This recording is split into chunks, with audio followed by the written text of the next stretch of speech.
Dear student, आज हम लोग क्लास 10th का लाइट चैप्टर देखने जा रहे हैं जो फिजिक्स का है।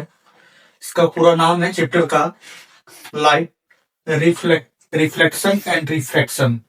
कहने का मतलब प्रकाश का परावर्तन और अपवर्तन।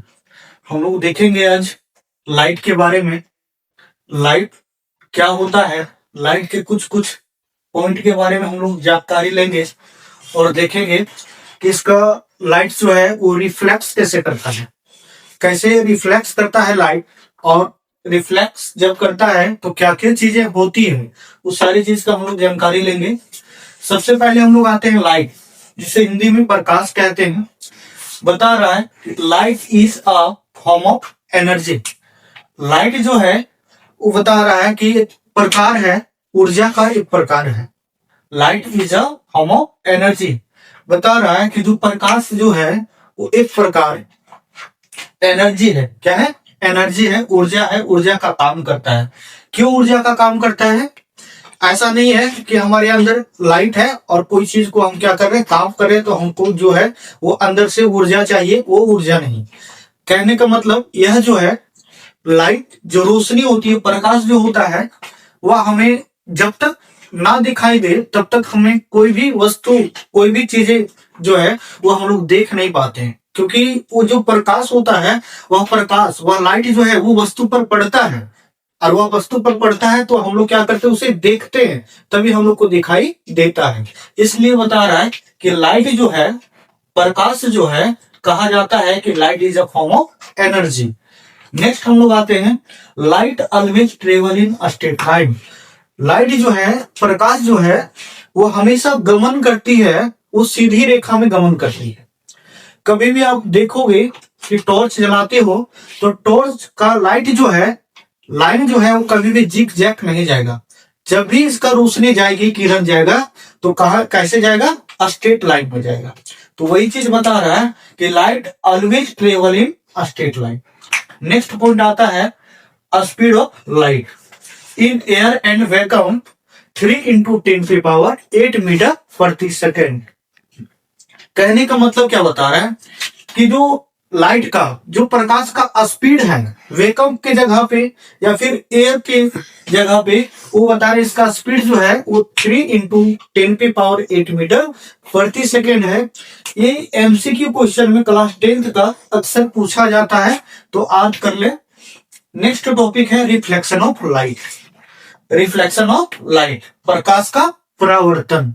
तो प्रकाश का परावर्तन को पहले हम लोग डिफिनेशन देखेंगे, परिभाषा देखेंगे, उसके बाद जो है हम लोग उसका लॉ देखेंगे, नियम को देखेंगे।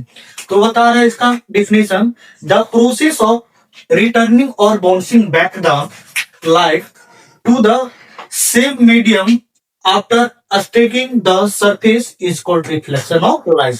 रिफ्लेक्शन ऑफ लाइट का डिफिनेशन क्या कहता है कि अगर कोई भी सतह, सरफेस से अगर लाइट आती है और वह सरफेस से टकरा करके वापस वही दिशा में मुड़ जाती है, तो उसे रिफ्लेक्शन ऑफ लाइट कहा जाता है, प्रकाश का परावर्तन कहा जाता है।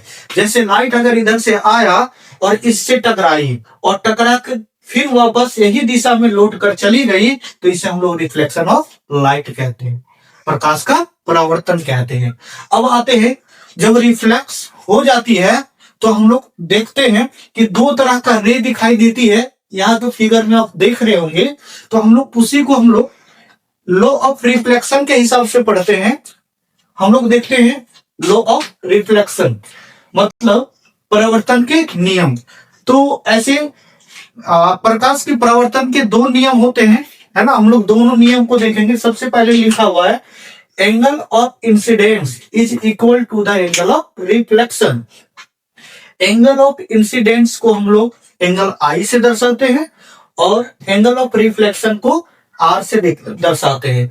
तो यहाँ पे लिखा हुआ है, देख रहे हैं आप कि एंगल आई बराबर एंगल आर लिखा हुआ है। कहने का मतलब कि सर ये जो है वो कोई सरफेस है, कोई सतह है, चिकनी सतह है, और इधर से आने वाली जो किरणें होती है ना, उसे इंसिडेंट रे ऑफ लाइट कहते हैं। इंसिडेंट रे ऑफ लाइट मतलब आने वाली किरणें।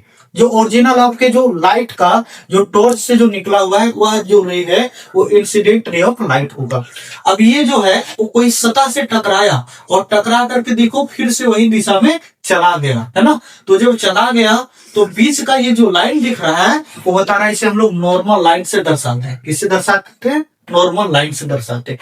तो ये जो इंसिडेंट रे है और बता ये रिफ्लेक्टेड रे है, ये दोनों को बीच में बांटने वाला जो काम कर रहा है वो नॉर्मल लाइन कर रहा है।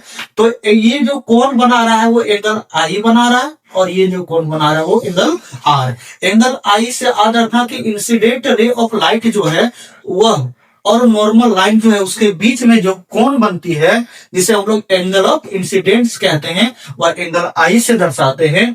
और जो रिफ्लेक्स करके चला गया, जो रिफ्लेक्टेड रे ऑफ लाइट होता है वह जो एंगल जो बनाता है उसे हम लोग कहते हैं एंगल ऑफ रिफ्लेक्शन। तो ये दोनों जो होता है आपस में क्या होती है? बराबर होती है।